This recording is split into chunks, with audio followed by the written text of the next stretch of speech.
রক্তাক্ত জামা, নিথর দেহ আর একটি পরিবারের সারা জীবনের কান্না। এটাই এখন বাংলাদেশের শিশু নির্যাতনের নির্মম বাস্তবতা। সম্প্রতি শিশু রামিসাকে ধর্ষণের পর নির্মমভাবে হত্যা করার ঘটনা দেশ জুড়ে তীব্র ক্ষোভের জন্ম দিয়েছে। সাধারণ মানুষ রাস্তায় নেমেছে।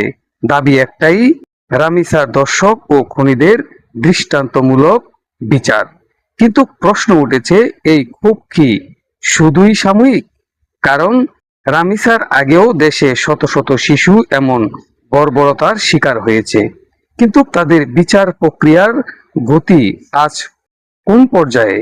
আইন ও সালিশ কেন্দ্রের হিসাব মতে বিগত বছরগুলোতে শিশু ধর্ষণের ঘটনা জ্যামিতিক হারে বেড়েছে।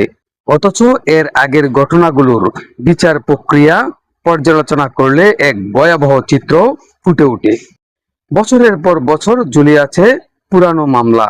সময়ের ব্যবধানে সাক্ষীরা আদালতে আসা বন্ধ করে দেয়। প্রভাবশালী মহলের চাপে অনেক পরিবার আপোস করতে বাধ্য হয়। ফলে অধিকাংশ মামলার আসামিরাই জামিনে বেরিয়ে এসে বুক ফুলিয়ে ঘুরে বেড়ায়, যা নতুন অপরাধীদের আরো সাহসী করে তোলে। আমাদের দেশে নারী ও শিশু নির্যাতন দমন আইন 2000 অনুযায়ী ধর্ষণের পর হত্যার সর্বোচ্চ শাস্তি মৃত্যুদণ্ড। আইন অনুযায়ী 80 দিনের মধ্যে বিচার শেষ করার বাধ্যবাধকতা রয়েছে। কিন্তু বাস্তবে তদন্তের গাফিলতি এবং দীর্ঘ সূত্রতার কারণে এই সময়সীমা মানা সম্ভব হয় না। কাগজে কলমে আমাদের আইন অত্যন্ত কঠোর, কিন্তু বিচারহীনতার মূল গলদ লুকিয়ে আছে এর প্রয়োগে।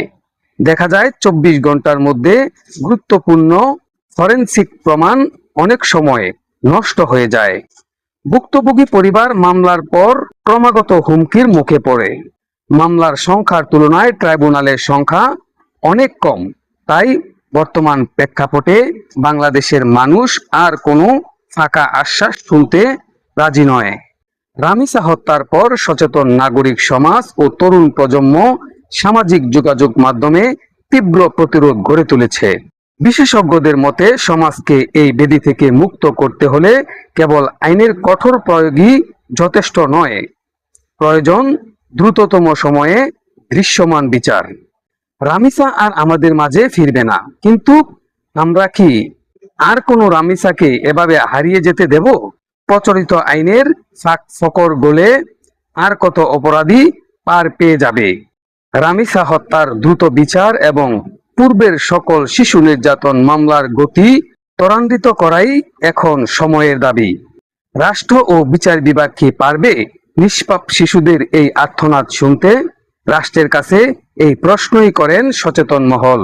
আপনার কন্যা শিশুটি সাবধানে রাখুন, সব সময় তার খেয়াল রাখুন, সেই আশা রাখছি। আমি মাসুদ মোল্লা, চ্যানেল খবর বাংলা।